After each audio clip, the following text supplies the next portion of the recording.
Actually, I'm so proud to be from the state of Indiana. There are still a lot of family farmers in Indiana. You go out in the fall, anytime from July to really early September, you see people selling things on the side of the road, and Hoosiers really take pride in what we do. And also, a lot of towns in Indiana, their water is not fluoridated. Yes. They have not gotten fluoridated water in there yet. So, you talk to a Hoosier and they can think. It's just amazing. Wow, wonderful. Maybe I should move to Indiana.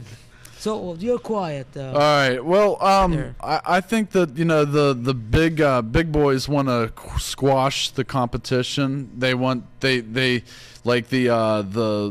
E. coli thing that happened with the spinach or something a while back. They say, oh my gosh, there's E. coli, and then they come down with all these restrictions so that the little guy can't play with the big boys, and then the big boys actually get waivers. They say, oh well, they're doing these things, so they're so big they can't be too big to fail type attitude. Also the Codex Alimentarius is coming into effect, and the government's paying farmers not to grow. The other thing is the farms are grandfathered in the land deals, or people that own land.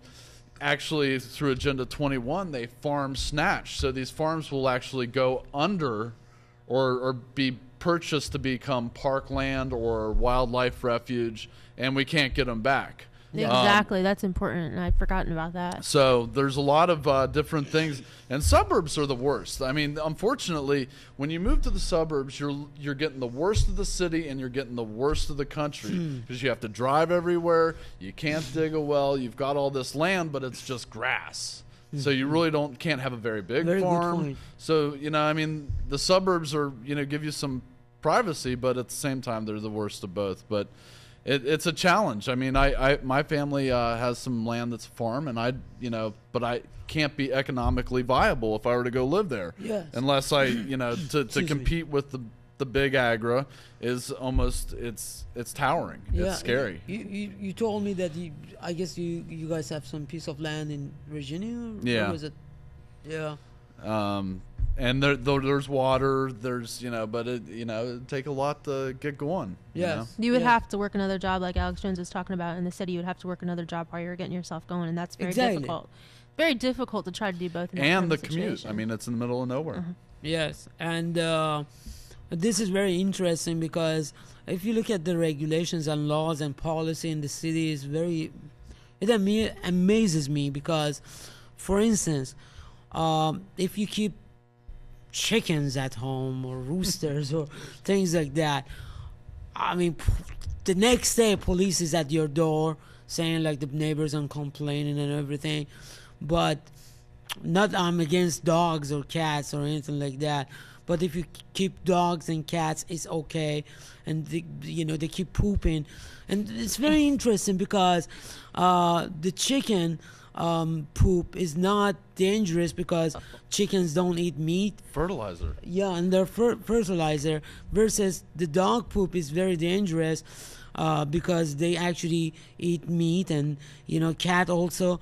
So maybe that's why if you notice that those who have who still keep horses, and they have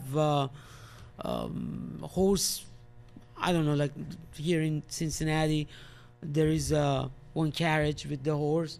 If they accidentally dump their, stool in the street, they don't get fined, because horses don't eat meat. It doesn't have much of bacteria. But I'm just trying to tell you that it amazes me why you cannot keep chickens and roosters, but you can actually keep dogs and cats who basically don't produce anything, and they actually eat things and eat your food and other things. But versus the chicken give you the eggs, and at some point you can eat the chicken. Anyways, but the laws and regulations, I mean, besides the humorous part of it, in the cities are against your self-sufficiency. They're designed to make you independent. Make you dependent and needy, and also at some point make you a slave to the globalists. So that was a part that I wanted to point out. Anything else that you wanted to mention? I guess the terrifying fact is the grocery store has 2 weeks of food. So if there was it's actually less than that. I've heard 3 days. Fuel problem or a fuel crisis that the food couldn't get there, or if the refrigerators couldn't be kept, if the electricity was off, the perishable food would be gone. So, this whole system is very delicate. That actually happened a couple years ago during the tornado. The hurricane. Yes, the hurricane. Yeah. That actually happened. I remember getting gasoline, and it was like a line out the door to get gasoline because most of the stations were closed and the pumps didn't have anything to. So I don't know. I mean, the other thing was that this guy Cabbagegate down in Atlanta or Georgia, he got fined like $5,000. He wasn't even selling food. He grew too much food on his land, and he would give it to neighbors and stuff. And they're just ridiculous. Oh, you're not zoned to grow that much food is basically what he was getting in trouble for. Yeah, so basically, even though he's got the property belongs to him, and the produce belonged to him, but he couldn't give it out to the neighbors. Well, I think the bottom line was he was using too much of his land to grow food for the area that he was in. It wasn't zoned properly. The zoning laws are really just written to bring in tyranny, pretty much. Yeah.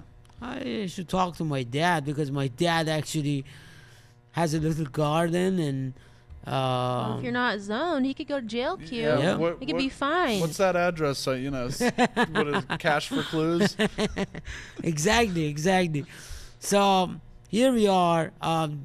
It's the end of self-sufficiency, and that's too sad, because I personally had a dream, a fantasy of going to totally out of the city, somewhere having a farm. And actually, believe it or not, the farm that I wanted to have was not in a suitable area. I always thought about somewhere, I don't know, in Arizona, somewhere semi-desert. And I have my reasons for that, because over there's land is almost... You're from a desert, Q? No, not because I'm from the desert, but because I love to turn a desert to an oasis. That's what I love to do. And I had an idea of fish farming in the desert. That's what, like, for instance, Israelis do. They have a very, very, like, Israel basically is a desert. Why don't you just buy some land outside of the city and call it a day? You can have that cow that you always wanted.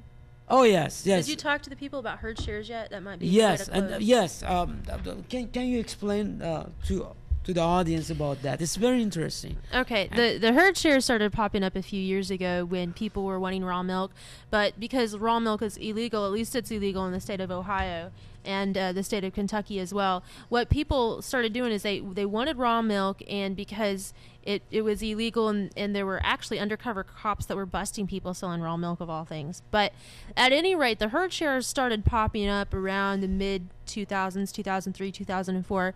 It's where people go in and they own shares of a cow. So in other words, if Bessie is a cow and it's really owned by Farmer Jake up the street, he can actually sell people ownership of Bessie so that they can all drink milk from Bessie. And a herd share might run you, say, $200. There might be 25 parts of ownership or 25 shares in that herd. It's called a herd share, and 25 people can actually own part of Bessie and therefore be able to drink Bessie's milk. That's the way I explain it. Yeah, that's fantastic. So there are still ways that you can go around the system, but honestly, in that fish farm, I actually design everything from how I get my electricity, how I get my water, and what would be the purpose of the fish farm.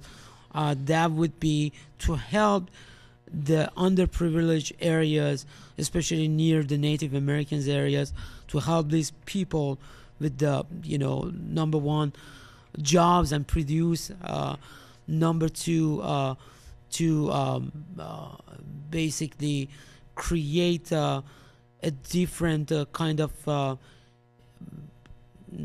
environment for them, because actually the fish farm would help to the ecology of the area, the thing that I had in my mind. But things like this, the SB 510 and legislation and bills like this is make it harder and harder for people with inventions and innovations and things like that, and people who really work hard towards self-sufficiency.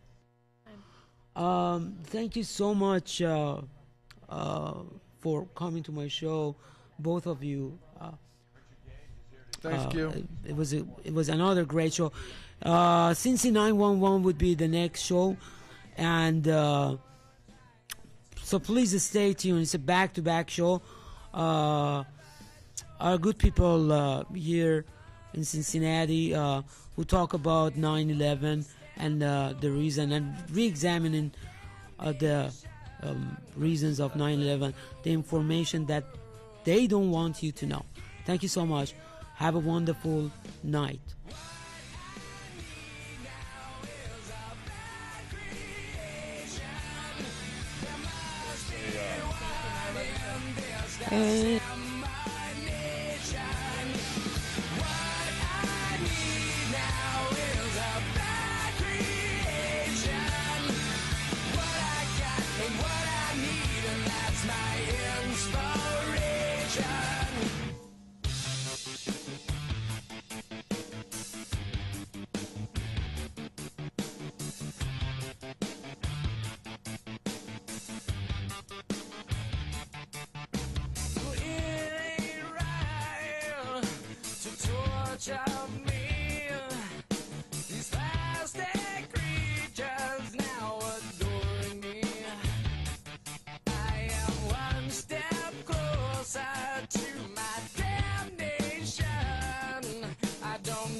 Always have a special place in my heart and in the New World Order.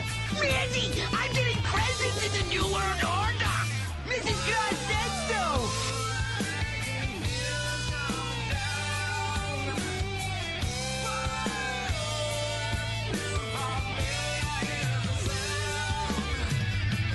This won't do. It feels like the end of the world is coming. It's now upon me. What I need now is a bad creation. There must be one in this dissemination. What I need now is a bad creation. What I got and what I need, and that's my inspiration. And that's my inspiration. Yeah, that's my inspiration. Yeah,